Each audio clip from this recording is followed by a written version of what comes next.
Hey, what's up, Flames fans? I'm Andrew Chevry, and welcome to the Flames Weekly Update. I'm here at the Cam Neely Arena to catch up with one of the Flames' more high-profile acquisitions from the offseason, head coach Brent Hughes. Coach Hughes played 849 professional hockey games over 12 seasons, including 357 games with 5 teams in the National Hockey League, most notably the Boston Bruins. He's also no stranger to junior hockey in the Lower Mainland. He racked up 284 points in 271 WHL games with the New Westminster Bruins and Victoria Cougars, and was named to the WHL's first All-Star team in the 86-87 season. After coaching 9 seasons of professional hockey in the now defunct Central Hockey League, he has returned home to the Lower Mainland to coach the Ridge Meadows Flames. Without further ado, let's throw it over to Brent Hughes. First of all, Brent, thanks for doing this. I really appreciate it. We're here at the Cam Neely Arena. I think it'd be remiss if I didn't ask you at least a little bit about your NHL career, specifically about the 93-94 season with the Boston Bruins. You had an NHL career high, 24 points. Cam Neely with 50 goals in 44 games. Ray Bourque wins the Norris Trophy. A come from behind first round playoff win against the Habs with Patrick Waugh in goal. What was it like being part of that team, and what can you say to aspiring young hockey players about finding success in their careers based on your NHL experiences? Well, that definitely was an exciting year for me. It was one of my highlighted years of my NHL career, playing with the likes of Ray Bourque and Cam Neely and Adam Oates and Andy Moog in goal. And I grew up as a kid loving the Boston Bruins, watched them on Hockey Night in Canada back in the day when Bobby Orr used to play, and thinking, well, wouldn't it be great if I ever got to play on that team at one time? And a dream came true for me. And it was sensational getting moved there in my career to play for the Bruins, and I loved it. And those guys were outstanding to play with. That core of veteran players, and they're going to be Hall of Famers, and just a great bunch of guys. And I could go on and on with them, but I'll just cut it short. Based on your sort of the success that you found in your NHL career, how does that what kind of advice and what kind of leadership can you give to younger hockey players like the ones in this program? Well, when I look back at it all, day to day, I didn't know where I was going to be.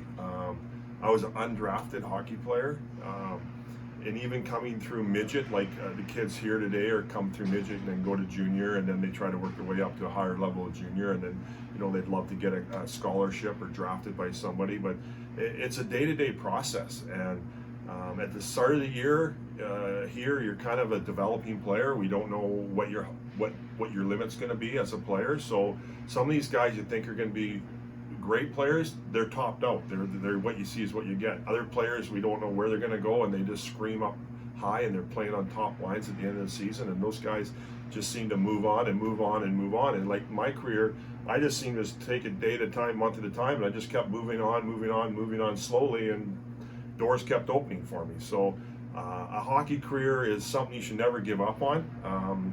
You should live the dream as far as you can, and especially some of these guys, they get caught up in working or caught up in whatever at 18, 19, and they're pretty good players, and they seem to give up the game of hockey. But I think they should give it all until they're 20 years old and see what it takes them. You played for the likes of Rick Bowness, Brian Sutter, Ted Nolan, Bob Murdoch, the list goes on.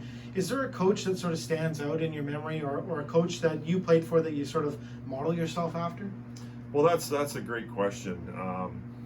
Every coach I coached had a different philosophy of the game, a different view of the game, and my coaching, how I coach, I've taken a little bit of everybody's situation that I've been coached as, and added it to my coaching. And I think if I was to look back, Rick Bowness was a big part of my career of playing. I played for Rick a lot of years in my career, and Brian Sutter was another guy, was a standout guy when he coached me in Boston. Very high intensity, hard working was his number one priority. It doesn't matter what the score is, you just work as hard as you can. So I've had some great coaches, and I've been very lucky.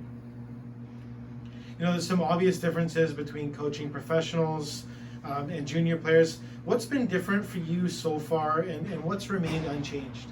Well, the biggest thing I think is junior hockey is these kids come from midget programs all over the lower mainland here, and everyone has been coached in different ways. Some coaches maybe not as smart hockey wise, but maybe more teaching the work ethic as it all. So I really came back here, and I've learned I've had to get to the basics of the game and then start from the basics of the game, and it's been good. Like pro players or more polished players, they come. You know, every pro team's got the top one or two guys off of some league or somewhere, and they all can skate, they all can shoot, they all can stick handle. They have great skills. It's just a matter of programming those players the way you want to coach. You have quite a supporting staff behind you with guys like Brett Son, Mackenzie Skapski, Mike Legg, Bobby Vermette, all guys that have achieved a great deal of success in their own hockey careers. What does it mean for you to have them backing you, and just how much does a great coaching staff like that translate to success on the ice? Well, it translates to huge success, and you know, having great guys around you makes me better as a coach.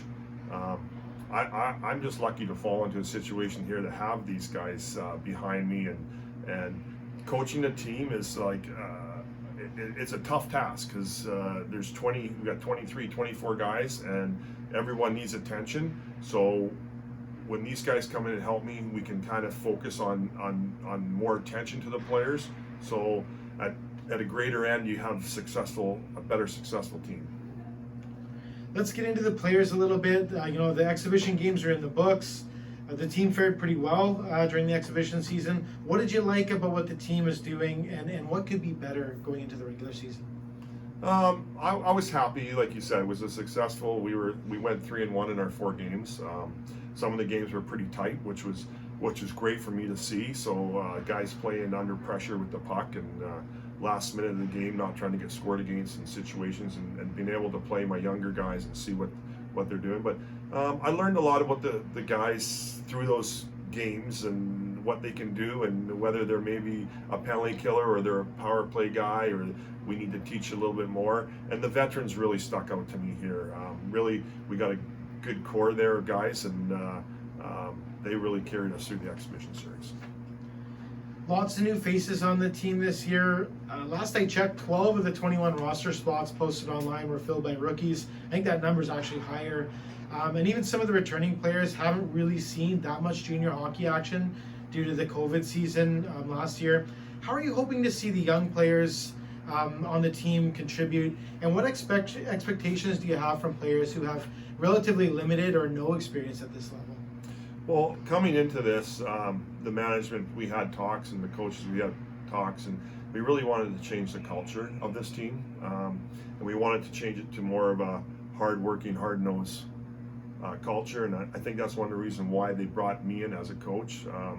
I'm a pretty hard-nosed coach, and that's what was my game when I played in junior and pro hockey. So bringing the selection of players we have, we really brought in a group that obviously can skate. We wanted guys who can skate and fast, because that's the game nowadays, but we wanted guys' work ethic. We wanted the work ethic there every night, and I'm a guy, if we win 6-2 or lose 6-2, as long as we're working hard, we're okay. We're gonna win our amount of games here. So our young guys, we seem to have a good bunch of guys that seem to want to put their nose to the grindstone and work, and we hope that translates to wins.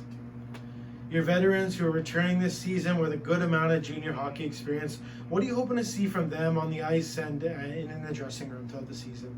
Well, we do. We have a great core of returning guys and veterans, in Tishka and Amsler and Denny and Kujala and that, and they bring a lot. Like, I was really surprised how much manpower those guys bring, and I'm going to lean on those guys this year because we have such a young team after that fact. But I was very happy to have, because even though they're veteran players, they do help you coach. They do talk to the younger guys and let them know what needs to be done and what shouldn't be done, and how the coach wants it done. So, and they seem like to be all great human beings.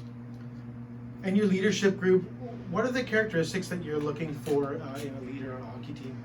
Well, leadership. I mean, obviously that's a whack of a job for everyone of leadership. But you have highs and lows as you go through the season. We know we're not going to win every game, and we're going to be down in the dumps sometimes and up high. But I think a leadership role, you keep a happy medium, a middle line kind of going along where you don't get too excited when you win and you don't get too low when you lose. And I'm going to expect my leaders to bring that to my hockey club so my guys, younger guys, can survive a little better. And just reiterating, what I say. Like some of these guys, when it comes to practice, some guys don't quite understand the drills as much, and I hope they go to my guys and tell them what I need done here, and that's just a helpful aspect I need of the leadership group.